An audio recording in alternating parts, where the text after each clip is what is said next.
तो चलिए आइए अब हम लोग आगे देखते हैं मीनिंग ऑफ कंट्रोलिंग। कंट्रोलिंग का मतलब क्या होता है, इसका डेफिनेशन क्या होता है। Managerial planning results in the framing of objectives and laying down of targets. अब मैनेजर क्या करते हैं, वो लोग प्लान्स करते हैं, प्लान से बनता है उद्देश्य, अब वो उद्देश्य टारगेट बन जाता है जिसको पूरा करना होता है। To achieve this objective a proper organisational structure is design. अब जो आपका टारगेट है उसको पूरा करने के लिए आप एक ऑर्गेनाइजेशनल स्ट्रक्चर को डिजाइन करते हो। People are assigned the various task, लोगों को अलग अलग काम दिया जाता है, and are directed to perform their respective jobs, और उनका जो काम है वो उनको करने को दिया जाता है। The actual performance is then assessed from time to time to ensure that what is achieved is in conformity with the plans and targets. साथ ही साथ आप अपने एम्प्लॉयज को जो काम दे रहे हो वो समय समय पर आप उसका असेसमेंट करोगे, आप उसको क्रॉस चेक करोगे, ताकि आप ये देख पाओ कि आपका जो प्लान है या आपका जो टारगेट है वो कितना पूरा हो रहा है और आपके प्लान और टारगेट के हिसाब से ही काम हो रहा है कि नहीं। This is exactly is the controlling function. तो इसी को हम लोग कंट्रोलिंग फंक्शन कहते हैं। अगर मान लीजिए मैं आपको एक स्कूल का एग्जाम्पल दूं तो वहाँ क्या होता है, जो टीचर्स होते हैं वो स्टूडेंट्स को होमवर्क देते हैं। तो ये मान लीजिए हो गया टारगेट स्टूडेंट के लिए कि वो होमवर्क करे, वो पूरा काम करके दिखाए। अब और आगे आइए, तो टीचर क्या करता है, वो समय समय पे ये चीज को क्रॉस चेक करता है कि स्टूडेंट उसका दिया हुआ काम कर भी रहा है कि नहीं। अगर टीचर क्रॉस चेक नहीं करेगा तो हो सकता है कि सारा स्टूडेंट अपना काम पूरा ना करे। सेम चीज होता है एम्प्लॉयमेंट में। Thus, controlling as a function of management refers to the evaluation of actual performance of work against planned and or standard performance and taking the corrective actions if necessary.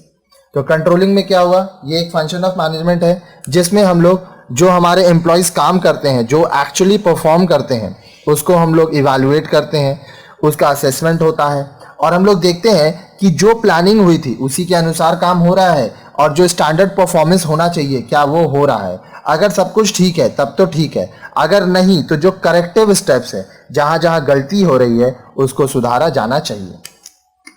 According to Henry Fayol, control consists in verifying whether everything occurs in conformity with the plan adopted, the instructions issued and principle established। तो देखिए Henry Fayol के अनुसार controlling क्या है, इसमें आप verify कर रहे हो कि हर काम जिस तरह से प्लान किया गया था क्या उस हिसाब से हो रही है कि नहीं, जो इंस्ट्रक्शन दिया गया था क्या उस हिसाब से काम हो रहा है कि नहीं, और जो रूल्स एंड रेगुलेशंस है क्या उसको माना जा रहा है कि नहीं।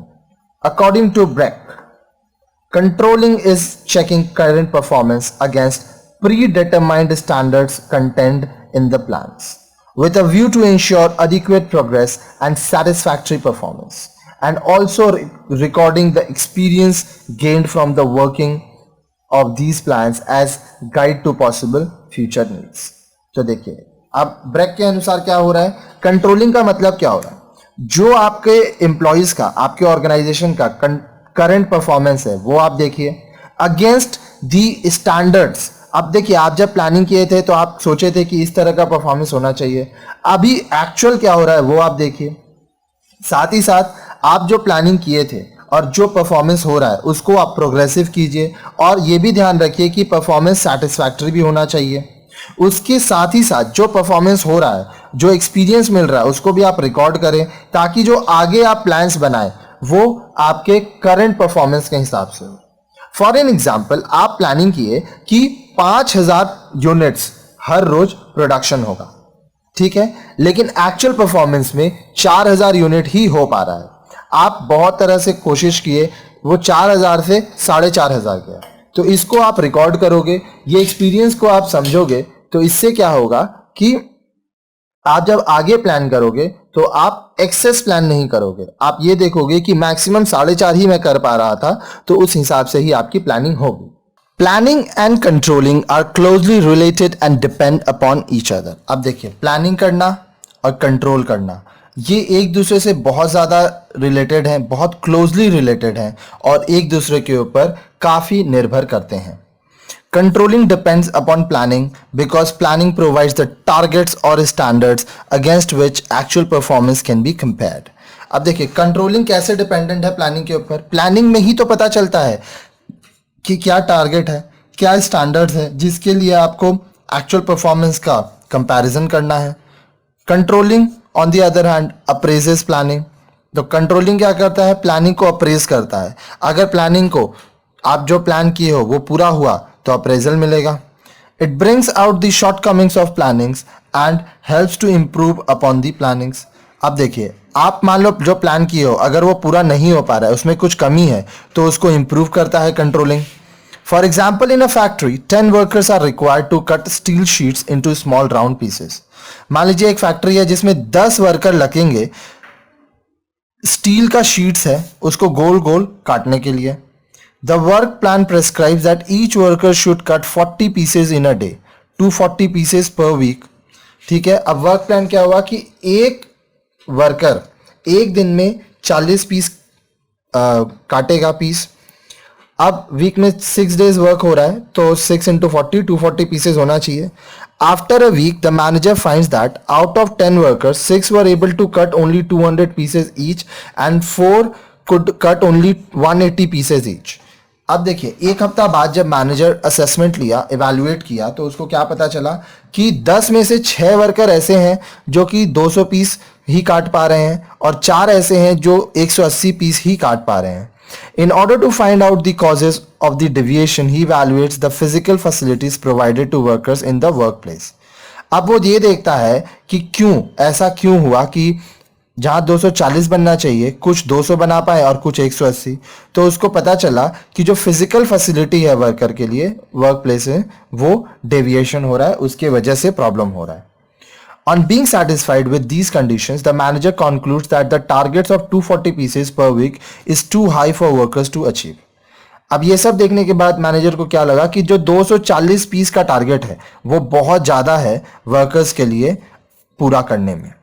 Therefore, it should be revised from 240 to 200 per week. तो इसलिए उसको अब 240 से पर वीक 200 कर दीजिए, क्योंकि कुछ लोग ऐसे भी हैं जो 200 कर पा रहे हैं। Thus, the managers revises the plans because the control exercise indicated that a standard he had fixed was unreasonably high and beyond the reach of the workers. तो अब क्या हुआ, मैनेजर प्लान को फिर चेंज किया। और ये कैसे हुआ कि जो कंट्रोल एक्सरसाइज है, कंट्रोल एक्सरसाइज में क्या आप इवैल्यूएशन किए तो आपको पता चला कि आप जो 240 यूनिट का 240 पीसेस का मार्क रखे हो, स्टैंडर्ड रखे हो, ये बहुत ज्यादा है वर्कर्स के लिए और उनके पहुंच से भी आगे है। It may be noted that in order to exercise effective control, managers should not only have the standard but also see that information on the gaps between actual and standard performance is made available and action taken to rectify the deviations if any.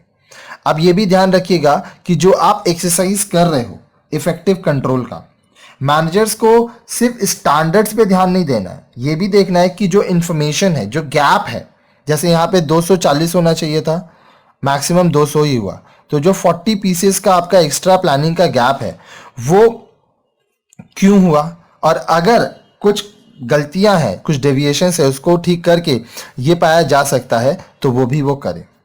This is essential because without such information, managers will not be able to measure the deviations, and without corrective action, the entire control process would be a meaningless exercise.